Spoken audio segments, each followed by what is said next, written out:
یہ 1520 قبل مسیح کی بات ہے۔ مصر پر فرعون بادشاہ منفتح ثانی کی حکومت تھی۔ بعض نے فرعون کا نام منفتح بھی لکھا ہے اور وہ والد رمسیس کے بڑھاپے کی وجہ سے عملاً حکمران بنا ہوا تھا۔ خدائی کا دعوے دار یہ بادشاہ بڑا ظالم جابر تھا۔ فرعون نے بنی اسرائیل کو اپنا غلام بنا رکھا تھا، حالانکہ وہ حضرت یوسف علیہ السلام کے زمانے سے وہاں رہائش پذیر تھے۔ حضرت یوسف علیہ السلام نے اپنے والد حضرت یعقوب علیہ السلام اور اپنے بھائیوں کے لیے ایک قطعہ زمین اس وقت کے فرعون بادشاہ ریان بن ولید سے حاصل کیا تھا۔ حضرت یعقوب علیہ السلام کی یہی نسل بنی اسرائیل کہلاتی ہے جو مصر میں خوب پھلی پھولی۔ یہ لوگ حضرت یعقوب علیہ السلام کے دین کے پیروکار تھے، چنانچہ اس وقت اللہ کے نزدیک یہ سب سے بہتر جماعت تھی۔ انہوں نے فرعون کو سجدہ کرنے اور اسے اپنا رب ماننے سے انکار کر دیا تھا۔ اسی وجہ سے بادشاہ اور اس کے حواری ان پر ظلم و ستم کے پہاڑ ڈھاتے اور ان سے گھٹیا کام کرواتے۔ یاد رہے، فرعون کسی خاص شخص کا نام نہیں بلکہ مصر کے بادشاہوں کا لقب تھا۔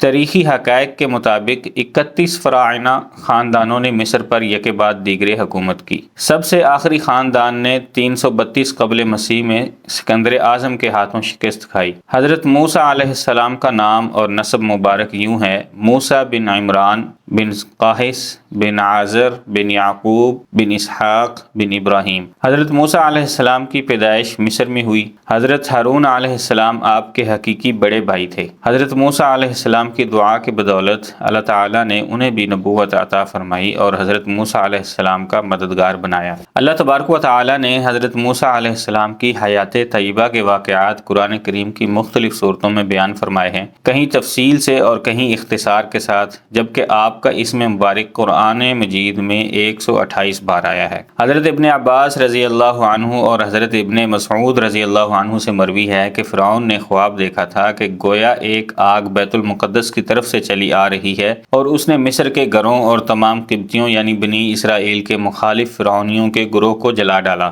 لیکن بنی اسرائیل کو آنچ تک نہ آئی۔ فرعون نے بیدار ہونے کے بعد اپنے ملک کے تمام کاہنوں، نجومیوں، جادوگروں اور دیگر ماہرین کو جمع کیا اور سب سے اس خواب کی تعبیر معلوم کی، جس پر انہوں نے جواب دیا: بنی اسرائیل میں ایک بچہ پیدا ہوگا اور اس کے ہاتھوں اہل مصر کی ہلاکت ہوگی۔ بنی اسرائیل کے ہاں بھی شروع ہی سے یہ بات مشہور تھی کہ انہی میں ایک بچہ پیدا ہوگا جو بڑا ہو کر فرعون کا تختہ الٹے گا اور بنی اسرائیل کے پاس مصر کی باغ دوڑ آئے گی۔ یہ خبر فرعون مصر کو بھی اس کے درباریوں نے پہنچا دی تھی، لہٰذا اس خواب کے بعد وہ مزید فکر مند ہو گیا اور اس نے حکم جاری کر دیا کہ بنی اسرائیل میں پیدا ہونے والے تمام لڑکے قتل کر دیے جائیں۔ اس حکم کے بعد فرعون کے حواریوں اور اس کے سپاہ نے ہر ممکن اقدام اٹھا لیا کہ کوئی نومولود لڑکا زندہ نہ بچ پائے، لیکن اللہ کے فیصلے اٹل ہوتے ہیں۔ دیکھتے ہی دیکھتے بنی اسرائیل کے ہزاروں نومولود بچے ذبح کر دیے گئے۔ پھر ایک وقت آیا کہ جب قبطی سرداروں نے فرعون سے کہا کہ اگر بنی اسرائیل کے لڑکوں کا اسی طرح قتل عام ہوتا رہا تو ہمیں آئندہ خدمتگار ملنا مشکل ہو جائیں گے اور پھر ہمارے یہ کم تر گھٹیا اور غلیظ کام کون کرے گا۔ اس پر فرعون نے حکم جاری کیا کہ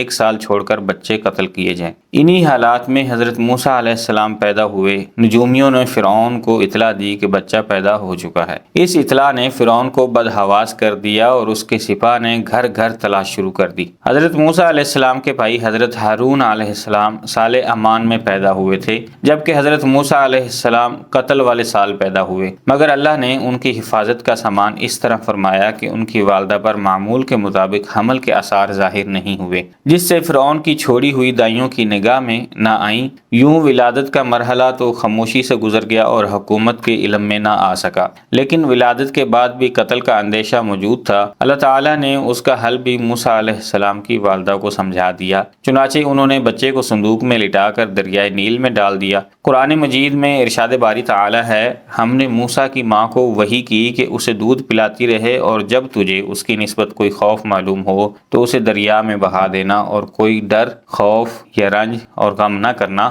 ہم یقیناً اسے تیری طرف لوٹانے والے ہیں اور اسے اپنے پیغمبروں میں سے بنانے والے ہیں۔ علامہ طبری رحمہ اللہ فرماتے ہیں کہ حضرت موسیٰ علیہ السلام کی والدہ نے 3 دن آپ کو دودھ پلایا اور چوتھے دن لکڑی کے صندوق میں رکھ کر دریا میں ڈال دیا، جبکہ بعض دیگر مفسرین نے دودھ پلانے کی مدت 3 ماہ وہاں بیان کی ہے۔ صندوق دریا میں بہتا ہوا فرعون کے محل کے پاس پہنچ گیا جو لبے دریا تھا۔ فرعون کے نوکروں نے صندوق اٹھایا اور فرعون کی بیوی آسیہ کی خدمت میں پیش کر دیا۔ آسیہ بے اولاد تھیں تو انہوں نے جب صندوق میں ایک حسین و جمیل چاند جیسے بچے کو لیٹے دیکھا تو فریفتہ ہو گئی۔ بے اختیار بچے کو گود میں اٹھایا اور جلدی سے فرعون کے پاس لے گئیں اور بولی، یہ میری اور تمہاری دونوں کی آنکھوں کی ٹھنڈک ہے، اسے قتل نہ کرنا، شاید یہ ہمیں فائدہ پہنچائے یا ہم اسے اپنا بیٹا بنا لیں۔ اہلیہ کی شدید خواہش کے پیش نظر فرعون نے پرورش کی اجازت دے دی۔ ادھر حضرت موسیٰ علیہ السلام کی والدہ نے انہیں دریا کے سپرد تو کر دیا تھا لیکن وہ بے قرار تھی، چنانچہ انہوں نے حضرت موسیٰ علیہ السلام کی بہن مریم بنت عمران کو بھائی کی خبر گیری کے لیے بھیجا۔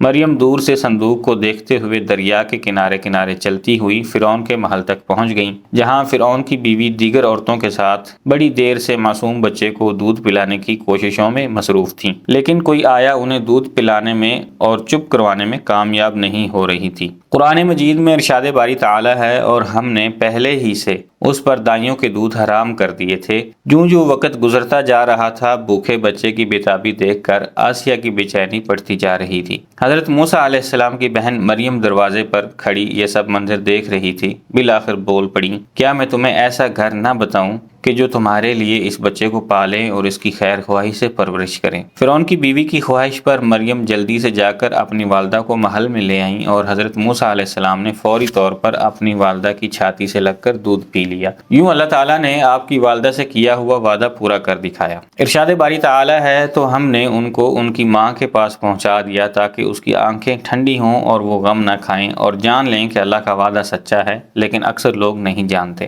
آسیہ نے حضرت موسیٰ علیہ السلام کی والدہ سے استدعا کی کہ وہ محل میں ہی رہنے لگیں اور اس بچے کی پرورش کریں، لیکن ام موسیٰ نے انکار کر دیا کہ میرے شوہر اور بچے پریشان ہوں گے۔ اس پر آسیہ بچہ انہیں دینے پر مجبور ہو گئی۔ پھر آسیہ نے بچے کے لیے وظیفہ بھی مقرر کر دیا۔ یوں اللہ کی شان دیکھیے کہ جس بچے کے خوف سے فرعون نے ہزاروں بچے ذبح کروا دیے، وہ بچہ فرعون ہی کی زیر نگرانی اور سرکاری تحفظ میں پروان چڑھنے لگا۔ حضرت موسیٰ علیہ السلام رضاعت کی عمر تک اپنی والدہ کے پاس ہی پرورش پاتے رہے۔ پھر جب آپ کا دودھ چھڑوایا گیا تو والدہ نے آپ کو دوبارہ فرعون کی بیوی کے حوالے کر دیا۔ ایک روز کا ذکر ہے کہ آسیہ اور فرعون اپنے محل میں بیٹھے تھے۔ آسیہ نے حضرت موسیٰ علیہ السلام کو اٹھا کر فرعون کی گود میں بٹھا دیا۔ حضرت موسیٰ علیہ السلام نے فرعون کی گود میں بیٹھتے ہی اس کی داڑھی پکڑ لی اور پھر اس کے منہ پر تمانچہ رسید کر دیا۔ بعض روایات میں ہے کہ ان کے ہاتھ میں ایک چھڑی تھی جس سے وہ کھیل رہے تھے، وہ فرعون کے سر پر دے ماری۔ فرعون غصے میں آگ بگولا ہو گیا۔ وہ کاہنوں کی بچہ پیدا ہونے کی پیشن گوئی پر پہلے ہی بڑا فکر مند تھا۔ کہنے لگا، مجھے لگتا ہے کہ یہ وہی بچہ ہے، اور اس نے بچے کو قتل کرنے کا حکم دے دیا۔ آسیہ یہ دیکھ کر سخت پریشان ہو گئیں اور بولی، یہ معصوم بچہ ہے، اسے کس چیز کی عقل نہیں، اس نے ایسا نادانی میں کیا ہے۔ بادشاہ سخت غصے میں تھا اور اسے بچے سے خوف آنے لگا تھا۔ بولا، میں اسے قتل کر کے رہوں گا۔ آسیہ نے کہا، اچھا آپ ذرا توقف کریں، اس کا امتحان لے لیتے ہیں، ابھی معلوم ہو جائے گا کہ اس نے یہ حرکت نادانی میں کی ہے یا جان بوجھ کر۔ یہ کہہ کر انہوں نے 2 تشت منگوائے، ایک میں دہتے انگارے اور دوسرے میں سرخ یاقوت۔ پھر فرعون سے بولی، دیکھیں اگر اس بچے میں عقل ہوئی تو یاقوت اٹھائے گا ورنہ انگاروں کی طرف ہاتھ بڑھائے گا۔ دونوں تشت حضرت موسیٰ علیہ السلام کے سامنے رکھ دیے گئے۔ آپ نے یاقوت کی جانب ہاتھ بڑھائے، لیکن حضرت جبریل علیہ السلام نے فوراً ان کے ہاتھ کو انگاروں کی طرف بڑھا دیا۔ آپ نے ایک انگارہ اٹھا کر منہ میں رکھ لیا جس سے زبان جل گئی اور آپ رونے لگے۔ فرعون نے جب یہ دیکھا تو خاموش ہو گیا اور اپنا فیصلہ تبدیل کر دیا۔ زبان کے جل جانے ہی کی وجہ سے حضرت موسیٰ علیہ السلام کی زبان میں لکنت پیدا ہو گئی تھی۔ قرآن مجید میں ارشاد ہے، اور جب موسیٰ جوانی کو پہنچے اور بھرپور جوان ہو گئے تو ہم نے ان کو حکمت اور علم عنایت کیا، اور ہم نیکوکاروں کو ایسا ہی بدلہ دیتے ہیں۔ حضرت موسیٰ علیہ السلام شاہی محل میں آسیہ کی زیر نگرانی پرورش پاتے ہوئے جوان ہو گئے۔ آپ نہایت خوبصورت، طاقتور، سمجھدار اور دانا انسان تھے اور مصر میں فرعون کے لیے پالک بیٹے کے طور پر مشہور تھے۔ اسی وجہ سے ان کا رعب اور دبدبہ بھی بہت تھا۔ حضرت موسیٰ علیہ السلام کو اس بات کا علم تھا کہ وہ فرعونی قبطی نہیں بلکہ اسرائیلی ہیں، لہٰذا جب فرعون، اس کے حواریوں اور سپاہ کی جانب سے اسرائیلیوں پر ظلم ڈھائے جاتے تو آپ کو بے حد دکھ ہوتا۔ اکثر اس ظلم کے خلاف آواز بھی بلند کرتے اور بے قصور اسرائیلیوں کی مدد بھی کرتے۔ ایک دن حضرت موسیٰ علیہ السلام محل سے نکل کر شہر کا گشت کر رہے تھے، آپ نے دیکھا ایک قبطی کسی اسرائیلی کو بری طرح زد و کوب کر رہا ہے۔ یہ منظر دیکھ کر آپ رک گئے۔ اسرائیلی نے جب آپ کو دیکھا تو مدد کے لیے پکار اٹھا۔ حضرت موسیٰ علیہ السلام دونوں کے قریب گئے اور قبطی کو روکنے کی کوشش کی، لیکن وہ ظلم سے باز نہ آیا۔ آپ کافی دیر تک اسرائیلی کو چھڑوانے کی کوشش کرتے رہے، لیکن قبطی کسی طور پر اسے چھوڑنے کے لیے تیار نہ تھا۔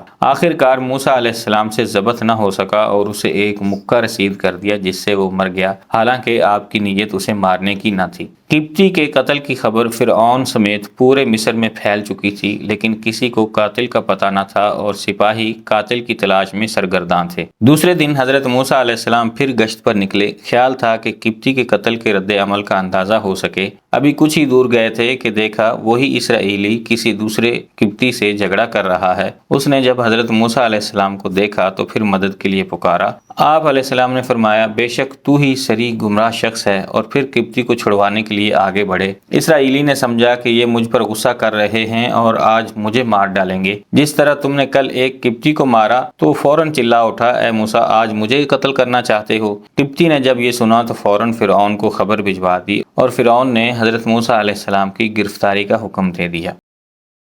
فرعون کے حواریوں کو حضرت موسیٰ علیہ السلام کے ہاتھوں قبطی کے قتل کا علم ہوا تو انہوں نے آپ کے قتل کا فیصلہ کر لیا۔ تاہم وہاں موجود آپ علیہ السلام کے ایک ہمدرد نے آ کر آپ کو اس کی اطلاع کر دی۔ قرآن کریم میں ارشاد ہے، اور ایک شخص شہر کی پرلی طرف سے دوڑتا ہوا آیا اور بولا، موسیٰ علیہ السلام، شہر کے رئیس تمہارے قتل کا مشورہ کر رہے ہیں، بس تم جلدی سے یہاں سے نکل جاؤ، میں تمہارا خیر خواہ ہوں۔ حضرت موسیٰ علیہ السلام وہاں سے نکل کھڑے ہوئے، کہنے لگے، اے پروردگار، مجھے ظالموں کے گروہ سے بچا لے۔ کہتے ہیں کہ حضرت موسیٰ علیہ السلام کو کوئی علم نہ تھا کہ کہاں جانا ہے، کیونکہ مصر چھوڑنے کا یہ حادثہ بالکل اچانک پیش آیا تھا۔ چنانچہ اللہ تعالیٰ نے ایک فرشتے کو گھوڑے پر بھیجا جس نے راستے کی نشاندہی کی۔ آپ کئی روز کی مسافت طے کر کے ارض مدین پہنچے اور شہر کے کنارے ایک کنویں کے قریب درخت کے سائے میں بیٹھ گئے۔ اس کنویں پر جانوروں کو پانی پلانے والوں کی بھیڑ تھی۔ آپ نے دیکھا کہ درخت کے پاس دو لڑکیاں بہت دیر سے اپنے جانوروں کے لیے کھڑی ہیں اور ان کی باری نہیں آتی۔ حضرت موسیٰ علیہ السلام کے پوچھنے پر انہوں نے بتایا کہ ہمارے گھر کوئی جوان نہیں،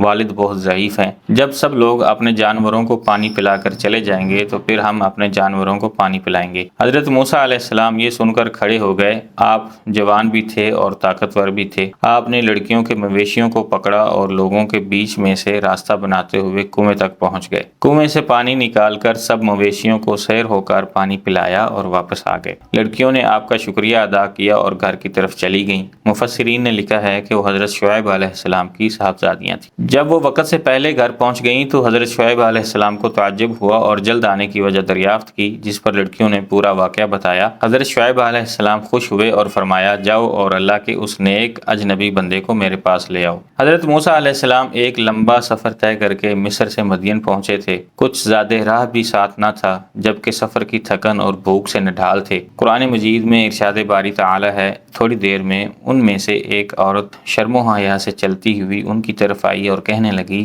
تمہیں میرے والد بلاتے ہیں کہ تم نے جو ہمارے جانوروں کو پانی پلایا تھا اور اس کی اجرت دیں گے۔ جب حضرت شعیب علیہ السلام کے پاس آئے اور ان سے اپنا سارا حال بیان کیا تو انہوں نے کہا، اب کچھ خوف نہ کرو، تم نے ظالم قوم سے نجات پا لی ہے۔ ایک لڑکی بولی، ابا جان، ان کو نوکر رکھ لیجئے، کیونکہ بہتر نوکر وہ ہے جو توانا اور امانت دار ہو۔ انہوں نے موسیٰ علیہ السلام سے کہا، میں چاہتا ہوں کہ اپنی دو بیٹیوں میں سے ایک کو تم سے بیاہ دوں، اس شرط پر کہ تم 8 برس میری خدمت کرو، اور اگر 10 سال پورے کر دو تو وہ تمہاری طرف سے احسان ہے، اور میں تم پر تکلیف ڈالنا نہیں چاہتا۔ تم مجھے انشاءاللہ نیک لوگوں میں پاؤ گے۔ حضرت موسیٰ علیہ السلام نے اس شرط کو منظور کر لیا۔ آپ کا حضرت شعیب علیہ السلام کی ایک صاحبزادی سے نکاح ہو گیا۔ جب 10 سال مکمل ہو گئے تو آپ نے اپنی والدہ اور بہن بھائیوں سے ملنے کے لیے مصر جانے کا قصد فرمایا اور حضرت شعیب علیہ السلام سے رخصت چاہی۔ حضرت شعیب علیہ السلام نے اپنی صاحبزادی کے ساتھ کچھ مال مویشی اور زاد راہ دے کر رخصت کیا۔ راستے میں ملک شام کے بادشاہوں سے خطرہ تھا، اس لیے عام راستہ چھوڑ کر غیر معروف راستہ اختیار کیا۔ سردی کا موسم تھا اور اہلیہ کے یہاں ولادت قریب تھی۔ پھر یہ کہ راستے سے بھٹک کر طور پہاڑ کی مغربی اور داہنی سمت جا نکلے۔ اندھیری رات تھی اور برفانی سردی۔ اس حال میں اہلیہ کو درد صورت زح شروع ہوگی۔ حضرت موسیٰ علیہ السلام نے سردی سے بچاؤ کے لیے پتھر سے آگ جلانا چاہی، لیکن پتھروں کے رگڑنے سے آگ روشن نہ ہو سکی۔ پریشانی کے عالم میں ادھر ادھر نظریں دوڑائیں تو دور کوہ طور پر آگ نظر آئی۔ اہلیہ سے فرمایا میں نے وہاں آگ دیکھی ہے، وہاں جا کر تمہارے لیے آگ بھی لاتا ہوں، اور ممکن ہے کہ کوئی بندہ بشر بھی مل جائے جو راستہ بتا دے۔ حضرت موسیٰ علیہ السلام طور سینا کی طرف چل دیے۔ قریب پہنچے تو ایک حیرت انگیز منظر دیکھا کہ ہرے سبز درخت کے اوپر آگ کے شعلے بھڑک رہے ہیں، مگر درخت کی کوئی شاخ نہیں جلتی اور نہ کوئی پتا، نہ دھواں ہے اور نہ تپش، جبکہ درخت کی سرسبزی اور شادابی اپنے عروج پر ہے۔ بعض روایات میں ہے کہ جب آگ ان کی طرف بڑھی تو وہ گھبرا کر پیچھے ہٹے، اور جیسے ہی واپسی کے لیے مڑے آواز آئی اے موسیٰ، یقیناً میں تمہارا پروردگار ہوں، تم اپنی جوتیاں اتار دو، تم طویٰ کی مقدس وادی میں ہو، میں نے تم کو منتخب کر لیا ہے، تو جو حکم دیا جائے اسے کان لگا کر سنو۔ حضرت موسیٰ علیہ السلام نے جب اللہ ذوالجلال کی آواز سنی تو مبہوت کھڑے رہ گئے۔ آپ نے فوری طور پر جوتے اتار دیے۔ اللہ تعالیٰ نے آپ کو شریعت کی تعلیم دی اور پھر فرمایا اے موسیٰ تمہارے دانے ہاتھ میں کیا ہے؟ انہوں نے کہا یہ میری لاٹھی ہے، اس سے میں ٹیک لگاتا ہوں، بکریوں کے لیے پتے جھاڑتا ہوں، اس میں میرے لیے اور بھی کئی فائدے ہیں۔ اللہ تعالیٰ نے فرمایا موسیٰ اسے اپنے ہاتھ سے نیچے پھینک دو۔ انہوں نے اسے پھینکا تو وہ سانپ بن کر دوڑنے لگی۔ اللہ تعالیٰ نے فرمایا اسے پکڑ لو اور ڈرنا مت، ہم اسے بھی اس کی پہلی حالت میں لٹا دیں گے، اور اپنا ہاتھ اپنی بغل میں ڈالو تو وہ سفید چمکتا ہوا نکلے گا بغیر کسی عیب اور بیماری کے۔ یہ دوسرا معجزہ ہے، یہ اس لیے کہ ہم تمہیں اپنی بڑی بڑی نشانیاں دکھانا چاہتے ہیں۔ اب تم فرعون کے پاس جاؤ، اس نے بڑی سرکشی مچا رکھی ہے۔ موسیٰ علیہ السلام نے کہا اے میرے پروردگار، میرا سینہ کھول دے اور میرے کام کو آسان کر دے، اور میری زبان کی گرہ کھول دے تاکہ وہ میری بات سمجھ سکیں، اور میرے گھر والوں میں سے ایک کو میرا وزیر یعنی مددگار مقرر فرما دے، یعنی میرے بھائی ہارون کو، تو اس سے میری کمر کس دے اور اسے میرا شریک کار کر دے، تاکہ ہم دونوں بکثرت تیری تسبیح بیان کریں اور بکثرت تجھے یاد کریں۔ اللہ تبارک و تعالیٰ نے فرمایا موسیٰ تمہاری تمام دعائیں قبول کر لی گئی ہیں۔ حضرت موسیٰ علیہ السلام طور سینا سے لوٹے اور اپنی اہلیہ کو لے کر مصر روانہ ہو گئے۔ روایت میں ہے کہ اللہ تعالیٰ نے حضرت ہارون علیہ السلام کو نبوت کے منصب پر فائز فرما کر حضرت موسیٰ علیہ السلام کے مصر آنے کی خبر دے دی تھی۔ چنانچہ حضرت ہارون علیہ السلام نے آپ کا استقبال کیا اور گھر لے گئے۔ حضرت موسیٰ علیہ السلام 10 سال بعد گھر والوں سے ملے تھے۔ حکم الہی کی تکمیل کے لیے دوسرے ہی دن دونوں بھائی فرعون کے دربار میں پہنچ گئے۔ حضرت موسیٰ علیہ السلام نے فرعون سے فرمایا اے فرعون، ہم رب العالمین کی طرف سے بھیجے گئے ہیں، تو ہمارے ساتھ بنی اسرائیل کو روانہ کر دے۔ فرعون نے کہا اے موسیٰ، کیا تو نے میرے گھر پرورش نہیں پائی؟ کیا تو نے یہاں رہتے ہوئے قتل نہیں کیا تھا؟ اور تم تو ناشکرے معلوم ہوتے ہو۔ موسیٰ علیہ السلام نے کہا ہاں، وہ حرکت مجھ سے ناگہاں سرزد ہو گئی تھی اور میں خطا کاروں میں سے تھا۔ جب مجھے تم سے ڈر لگا تو میں یہاں سے نکل گیا، پھر رب العالمین نے مجھے دانائی عطا فرمائی اور اپنا رسول بنایا۔ مجھ پر تیرا کیا یہی احسان ہے جو تو مجھے جتا رہا ہے، اور تو نے بنی اسرائیل کو غلام بنا رکھا ہے؟ فرعون نے کہا رب العالمین کیا چیز ہے؟ حضرت موسیٰ علیہ السلام نے فرمایا وہ آسمان اور زمین اور جو کچھ ان دونوں میں ہے وہ سب کا مالک ہے، بشرط یہ کہ تم لوگوں کو یقین ہو۔ فرعون نے اپنے اہالیوں موالیوں سے کہا کیا تم سن رہے ہو؟ یعنی کیا تمہیں اس بات پر تعجب نہیں کہ میرے سوا بھی کوئی اور معبود ہے؟ حضرت موسیٰ علیہ السلام نے فرمایا وہ تمہارے اور تمہارے اگلے باپ دادوں کا بھی پروردگار ہے۔ فرعون نے کہا لوگو، تمہارا یہ رسول جو تمہاری طرف بھیجا گیا ہے یہ تو یقیناً دیوانہ ہے۔ موسیٰ علیہ السلام نے کہا مشرق مغرب اور جو کچھ ان دونوں میں ہے وہ سب کا مالک ہے، بشرطے کہ تم کو سمجھ ہو۔ فرعون نے کہا اگر تم نے میرے سوا کسی اور کو معبود بنایا تو میں تمہیں قید کر دوں گا۔ حضرت موسیٰ علیہ السلام نے کہا خواہ میں آپ کے پاس روشن چیز یعنی معجزہ لاؤں؟ فرعون نے کہا اگر سچے ہو تو لاؤ اور دکھاؤ۔ پس انہوں نے اپنی لاٹھی زمین پر ڈالی تو وہ اس وقت اژدہا بن گئی، اور اپنا ہاتھ جو بغل سے نکالا تو وہ سفید چمکیلا نظر آنے لگا۔ یہ دیکھ کر فرعون اپنے آس پاس بیٹھے سرداروں سے کہنے لگا بھائی یہ کوئی بڑا جادوگر ہے، یہ تو چاہتا ہے کہ تمہیں اپنے جادو کے زور سے تمہیں تمہارے ملک سے نکال دے، تو تمہاری کیا رائے ہے؟ ان سب نے کہا آپ اسے اور اس کے بھائی کو مہلت دیجئے اور تمام شہروں میں اپنے بندے روانہ کیجئے جو آپ کے پاس ماہر جادوگروں کو جمع کر کے لے آئیں۔ فرعون نے حضرت موسیٰ علیہ السلام سے کہا ہم بھی تمہارے مقابل ایسا ہی جادو لائیں گے، ہمارے اور اپنے درمیان ایک وقت مقرر کر لو، نہ تو ہم اس کے خلاف کریں گے اور نہ تم، اور یہ مقابلہ صاف میدان میں ہوگا۔ موسیٰ علیہ السلام نے کہا زینت اور جشن کا دن کا وعدہ ہے اور یہ کہ لوگ اس دن چاشت کے وقت اکٹھے ہو جائیں۔ جشن والے روز ہزاروں کی تعداد میں جادوگر میدان میں جمع کر لیے گئے۔ بادشاہ بھی اپنے مصاحبین کو لیے شاہانہ انداز کے ساتھ تخت شاہی پر براجمان ہو گیا۔ میدان کے چاروں جانب لاکھوں انسانوں کا ٹھاٹھے مارتا سمندر تھا جو حق اور باطل کے اس مارکے کو دیکھنے کے لیے جمع تھے۔ ایک طرف مصر کی چوٹی کے جادوگر اور جادوئی ساز و سامان کے ساتھ بڑے متکبرانہ انداز میں کھڑے خوش گپیوں میں مصروف تھے، تو دوسری طرف اللہ کے دو نیک بندے حضرت موسیٰ علیہ السلام اور حضرت ہارون علیہ السلام کھڑے بارگاہ الہی میں دعا گو تھے۔ جادوگر بولے، موسیٰ یا تو تم اپنی چیزیں ڈالو یا ہم اپنی چیزیں پہلے ڈالتے ہیں۔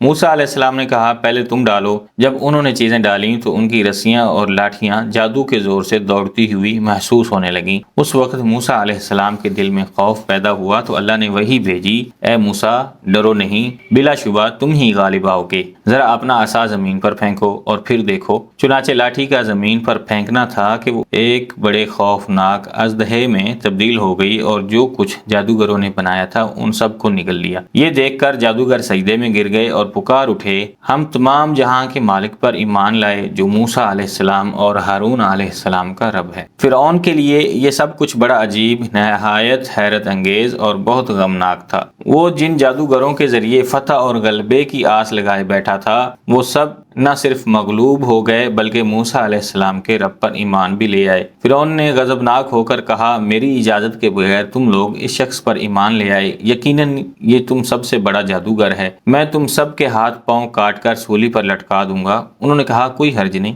ہم اپنے پروردگار کی طرف لوٹ جانے والے ہیں۔ روایت میں ہے کہ فرعون نے ان سب جادوگروں کے ہاتھ پاؤں کٹوا کر انہیں سولی پر لٹکا دیا۔ جادوگروں کے ایمان لانے اور انہیں بے دردی سے شہید کر دینے کے بعد بھی علیہ السلام مزید 20 برس مصر میں مقیم رہے اور لوگوں کو توحید کی دعوت ہے اور ہم نے موسیٰ کو 9 معجزے عطا فرمائے۔ حضرت عبداللہ ابن عباس رضی اللہ عنہ، براٹ مینڈکوں کا عذاب مسلط کیا گیا کہ ہر کھانے پینے کی چیزوں میں مینڈک ہونے والے 5 قسم کے عذابوں کا ذکر ہے۔ حضرت عبداللہ ابن عباس رضی اللہ عنہ کی تفسیر کے مطابق ان میں سے ہر عذاب ایک معین وقت تک رہا، پھر موقوف ہو گیا اور کچھ مہل متاثر نہ ہوئے اور معاہدہ کر کے پھر گئے۔ اب ان پر کوئی ایسا عذاب مسلط فرما دیجئے جو ان کے پانی کے طوفان سے محفوظ رہے۔ اس طوفان سے گھبرا کر قوم فرعون نے موسیٰ علیہ السلام، یہ طوفان کوئی عذاب نہیں تھا بلکہ ہمارے فائدے کے لیے آیا تھا، جس کا نتیجہ یہ نکلیوں کی صورت مسلط کر دیا۔ ٹڈی دل نے ان کی ساری کھیتیوں اور باغوں کو اور گھروں پر چھائی ہوئی تھی،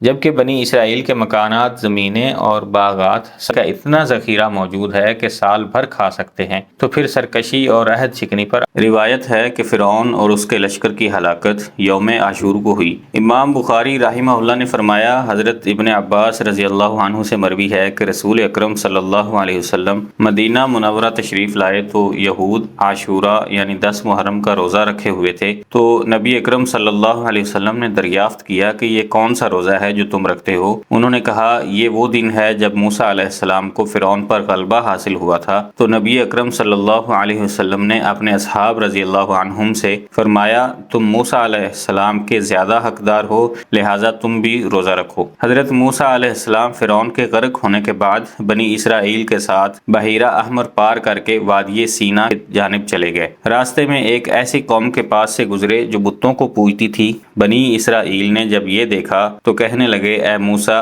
جیسے ان لوگوں نے اپنے معبود بنائے ہیں، ہمارے لیے بھی ایسا ہی ایک معبود بنا دیں۔ موسیٰ علیہ السلام نے کہا، تم بڑے ہی جاہل ہو، یہ لوگ جس کام میں لگے ہوئے ہیں یہ تباہ کیا جائے گا اور ان کا یہ کام محض بے بنیاد ہے۔ فرمایا، کیا اللہ تعالیٰ کے سوا تمہارے لیے کوئی اور معبود تلاش کروں، حالانکہ اس نے تم کو تمام جہاں والوں پر فوقیت دی ہے۔ حضرت موسیٰ علیہ السلام اپنی قوم کو لے کر آگے بڑھے۔ اللہ تعالیٰ نے بنی اسرائیل کی ہدایت و رہنمائی کے لیے حضرت موسیٰ علیہ السلام کو آسمانی کتاب دینے کا فیصلہ کیا۔ چنانچہ اللہ عز و جل نے آپ کو 30 راتوں کے لیے کوہ طور پر بلایا، جس میں مزید 10 راتوں کا اضافہ کر کے اسے 40 راتیں کر دیا۔ حضرت موسیٰ علیہ السلام نے کوہ طور پر جانے سے قبل اپنے بھائی حضرت ہارون علیہ السلام کو اپنا جانشین مقرر کیا۔ حضرت ہارون علیہ السلام بھائی بھی تھے اور نبی بھی تھے۔ حضرت موسیٰ علیہ السلام وقت مقررہ پر کوہ طور پر پہنچے اور پروردگار سے ہم کلام ہوئے تو کہنے لگے اے میرے پروردگار مجھے اپنا جلوہ دکھا دیجئے،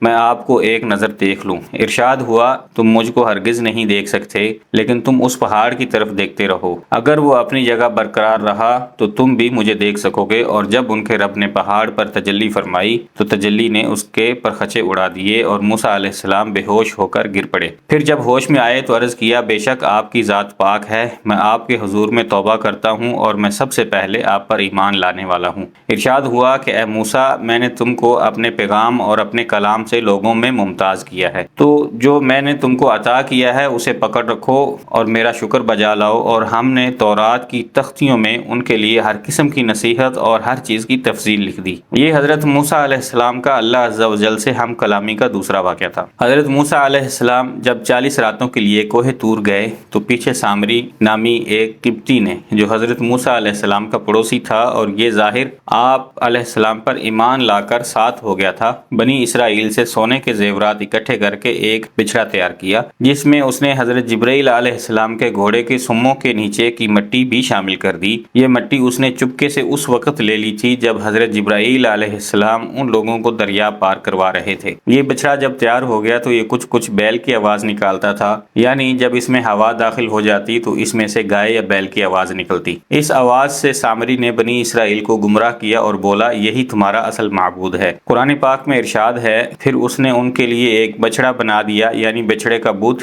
جس کی گائے کی سی آواز بھی تھی، پھر کہنے لگا کہ یہی تمہارا معبود ہے اور موسیٰ کا بھی، لیکن موسیٰ علیہ السلام بھول گئے ہیں۔ حضرت موسیٰ علیہ السلام جب تورات لے کر واپس آئے تو دیکھا کہ بنی اسرائیل سامری کے بنائے ہوئے بچڑے کی عبادت میں مصروف ہیں۔ آپ کو سخت ناگوار گزرا، غضبناک ہو کر اپنے بھائی حضرت ہارون علیہ السلام کے سر کے بال اور داڑھی پکڑ کر انہیں سخت جھنجھوڑا۔ حضرت ہارون علیہ السلام نے عرض کیا اے میرے بھائی میری داڑھی اور سر کے بال مت کھینچو، دراصل قوم نے مجھے کمزور خیال کیا اور میرے قتل کے در پہ ہو گئی۔ پھر حضرت موسیٰ علیہ السلام سامری کی طرف متوجہ ہوئے اور فرمایا تو نے یہ حرکت کیوں کی؟ اس نے کہا میں نے فرشتے کے نقش پا سے مٹی ایک مٹھی میں بھر لی تھی، پھر اس کو بچھڑے کے قلب میں ڈال دیا اور مجھے یہ کام بھلا لگا۔ حضرت موسیٰ علیہ السلام نے کہا اچھا جا، دنیا کی زندگی میں تیری سزا یہی ہے کہ تو کہتا پھرے گا مجھے نہ چھونا، اور تیرے لیے ایک اور وعدہ ہے یعنی عذاب کا جو تجھ سے ٹل نہ سکے گا۔ اور پھر ایسا ہی ہوا، سامری عمر بھر یہی کہتا رہا کہ مجھے نہ چھونا، کیونکہ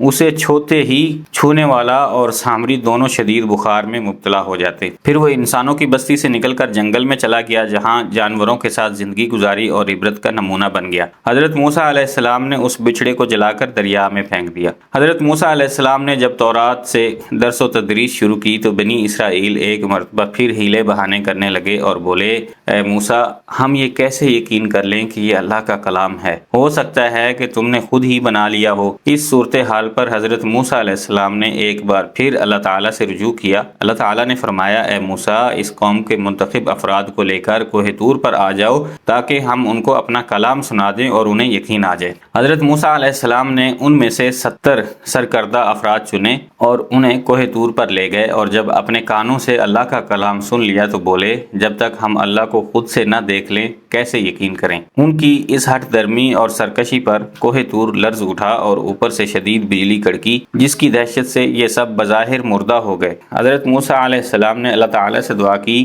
جس پر اللہ تعالیٰ نے ان سب کو دوبارہ کھڑا کر دیا۔ پھر یہ سب گڑ گڑا کر توبہ استغفار کرنے لگے۔ اللہ تعالیٰ نے ان کی دعا قبول کر لی۔ یہ لوگ قوم کے پاس واپس آئے، توحید اور حضرت موسیٰ علیہ السلام کی رسالت کی گواہی دی، مگر کچھ ہی دن گزرے تھے کہ حسب عادت پھر شرک میں مبتلا ہو گئے۔ اس مرتبہ اللہ تعالیٰ نے ان کے سروں پر کوہ طور کو معلق فرما دیا۔ قرآن مجید میں ارشاد باری تعالیٰ ہے اور جب ہم نے تم سے وعدہ لیا اور تم پر طور پہاڑ لا کر کھڑا کر دیا اور حکم دیا کہ جو کتاب ہم نے تم کو دی ہے اس کو مضبوطی سے پکڑے رہو اور جو کچھ اس میں ہے اسے یاد رکھو تاکہ عذاب سے محفوظ رہو۔ بنی اسرائیل نے اپنے سروں پر کوہ طور کو دیکھ کر بہت زیادہ خوف میں مبتلا ہو گئے کہ اس بڑے پہاڑ کے نیچے دب کر ختم نہ ہو جائیں، چنانچہ وہ سجدے میں گر کر توبہ استغفار کرنے لگے۔ پھر حضرت موسیٰ علیہ السلام کی درخواست پر اللہ تعالیٰ نے ایک بار پھر انہیں معاف کر دیا۔ اللہ رب العزت نے حضرت موسیٰ علیہ السلام کو ارض مقدس یعنی ملک شام جانے اور اپنے باپ باپ دادا کی سرزمین کافروں سے چھڑوانے کا حکم دیا۔ حضرت موسیٰ علیہ السلام بنی اسرائیل کو لے کر وہاں پہنچ گئے۔ اس وقت وہاں پر قوم جبارین کا قبضہ تھا۔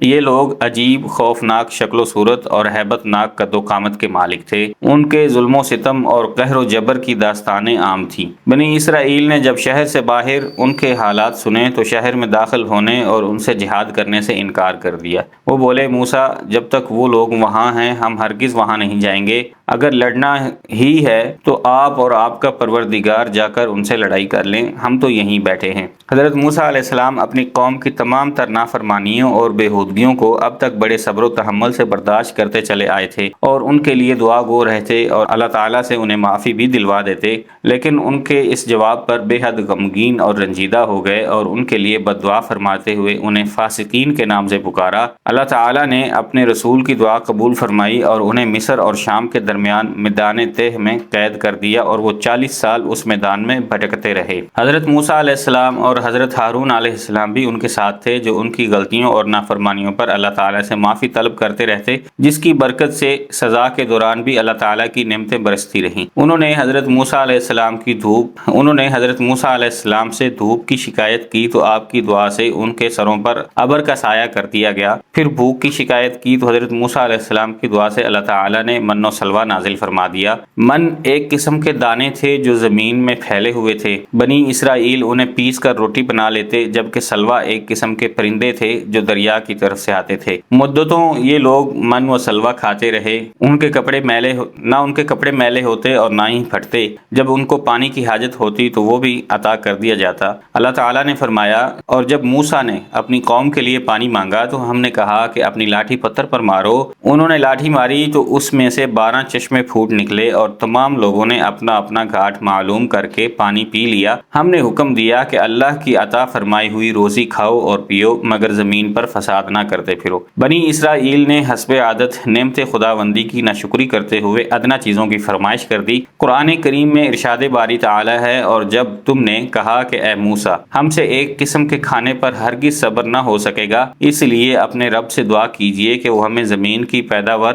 ساگ، ککڑی، گیہوں، مسور اور پیاز دے۔ آپ علیہ السلام نے فرمایا بہتر چیز کے بدلے ادنا چیز کیوں طلب کرتے ہو؟ وادی تہ میں بنی اسرائیل کے ساتھ اللہ تعالیٰ کے 2 پیغمبر حضرت موسیٰ علیہ السلام اور حضرت ہارون علیہ السلام اور 2 نیک بندے حضرت یوشع بن نون اور حضرت کالب بن یقنہ بھی تھے، اور اللہ تعالیٰ ان کے طفیل بنی اسرائیل کو 40 سالہ قید اور سزا کے دوران بھی اپنی نعمتوں اور انعامات سے نوازتا رہا۔ حضرت ابن عباس رضی اللہ عنہ اور دیگر کئی بزرگ فرماتے ہیں کہ بنی اسرائیل میں ایک بہت مالدار بوڑھا تھا جس کے بھتیجے اس کی موت کے متمنی تھے تاکہ وہ وارث بن جائیں، لہٰذا ایک نے اسے قتل کر ڈالا اور اس کی لاش پھینک دی۔ لوگوں کو صبح پتہ چلا تو قاتل کی تلاش شروع ہوئی مگر کچھ علم نہ ہو سکا۔ لوگ حضرت موسیٰ علیہ السلام کے پاس آئے تو آپ علیہ السلام نے اللہ تعالیٰ سے دعا کی، جس پر اللہ تعالیٰ نے حکم فرمایا ایک گائے ذبح کریں۔ قرآن کریم میں اس واقعے کو یوں بیان کیا گیا ہے، اور جب موسیٰ علیہ السلام نے اپنی قوم کے لوگوں سے کہا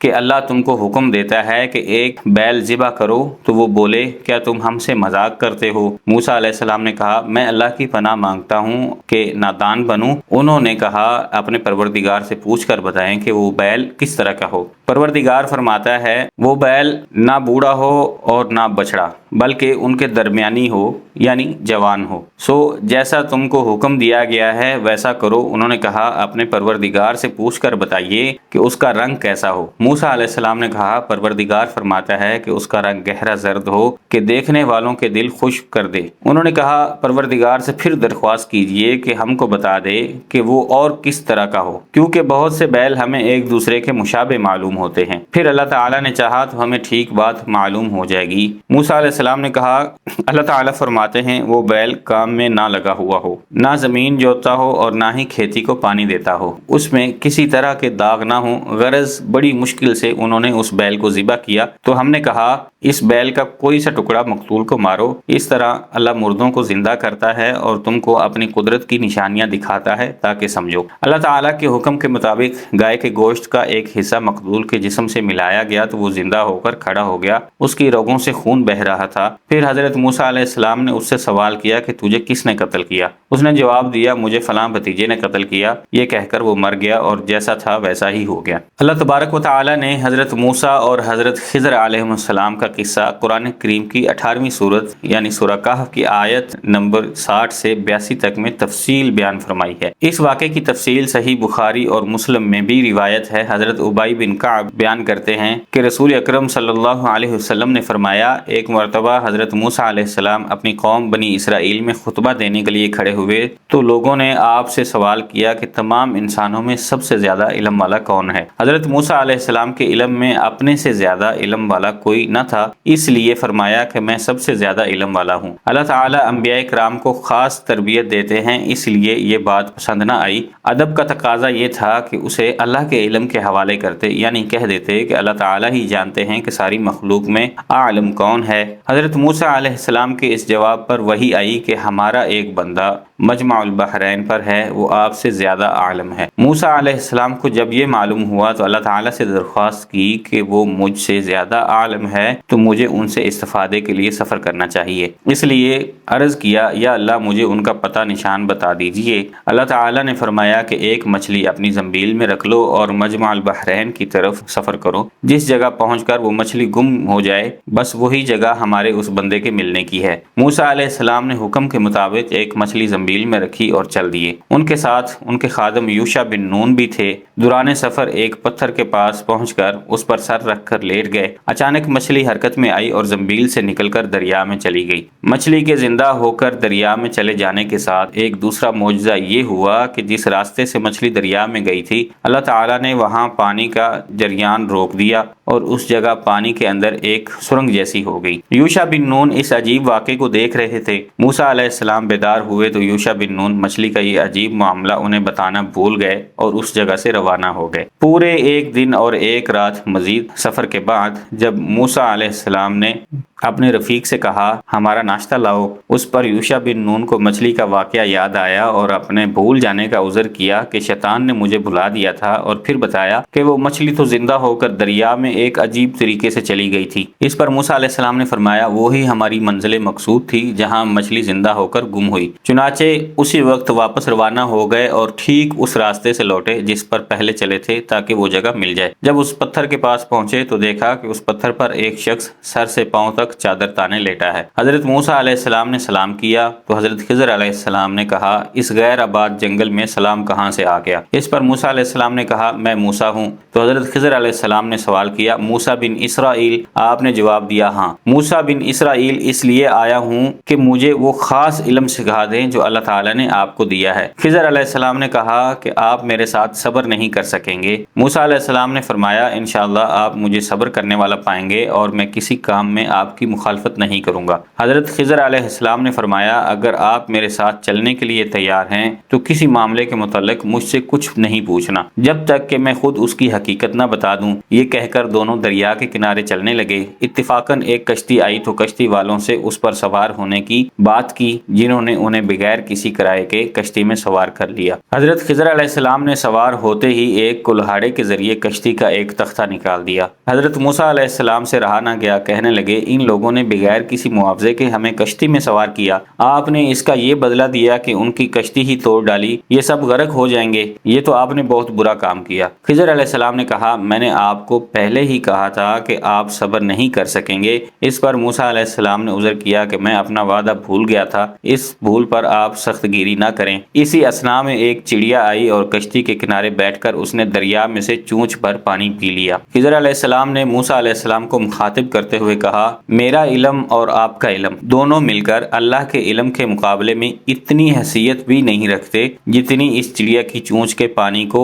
اس سمندر کے ساتھ ہے۔ پھر کشتی سے اتر کر ساحل پر چلنے لگے۔ خضر علیہ السلام نے ایک لڑکے کو دیکھا جو دوسرے لڑکوں میں کھیل رہا تھا، اس پر انہوں نے اپنے ہاتھ سے اس لڑکے کا سر اس کے بدن سے الگ کر دیا اور لڑکا مر گیا۔ موسیٰ علیہ السلام نے کہا آپ نے ایک معصوم جان کو بغیر کسی جرم کے قتل کر دیا، یہ تو بڑا ہی گناہ کیا۔ حضرت موسیٰ علیہ السلام نے کہا کیا میں نے پہلے ہی خضر علیہ السلام نے کہا کیا میں نے پہلے ہی نہیں کہا تھا کہ آپ میرے ساتھ صبر نہ کر سکیں گے؟ موسیٰ علیہ السلام نے دیکھا کہ یہ معاملہ پہلے معاملے سے زیادہ سخت ہے، اس لیے کہا اگر اس کے بعد میں نے آپ سے کوئی بات پوچھی تو آپ مجھے اپنے ساتھ سے الگ کر دیجیے گا۔ اس کے بعد پھر چلنا شروع ہو گئے، یہاں تک کہ ایک گاؤں میں پہنچ گئے۔ انہوں نے گاؤں والوں سے درخواست کی کہ ہمیں اپنے ہاں مہمان رکھ لیجئے، مگر انہوں نے انکار کر دیا۔ اس بستی میں ان لوگوں نے ایک دیوار دیکھی جو گر رہی تھی۔